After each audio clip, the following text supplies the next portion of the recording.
sa pag-correct dito sa ano ninyo, sa papel ninyo. Di ba ma'am, mas nice una ka naman marami ng style. O, yun na nga, pag nagawa nga kayo ng RRL, dapat alam nyo yung mga topics nyo. Like for example, ikaw, nagano ka ng starting density.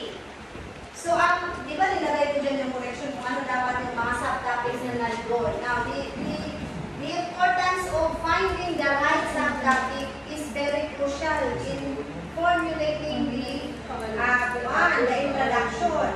O like for example, kung nag-starting rate ka, kinuha ang commodity, nanawa ang yung commodity. Like for example, si Jam, ang iyang commodity is salted egg. So, ang iyang commodity is salted egg. Dapat ang iyang first introduction rate, it could be, pwede siyang duck production na complete dito sa salted egg. So, because of the high egg production for the ducks, ang number one ano ngayon is to convert the eggs into salted aside from balot.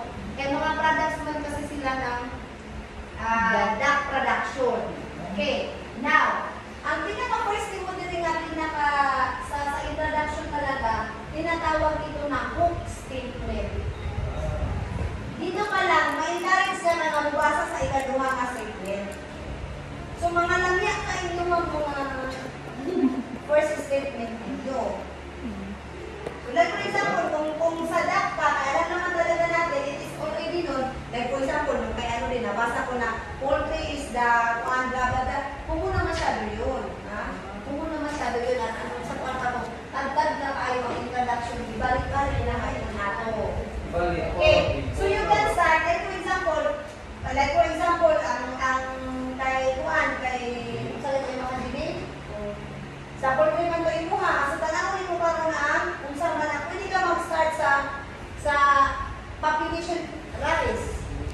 So, the population is increasing and the demand for meat is increasing. Ang pinaka-number one source is ang poultry.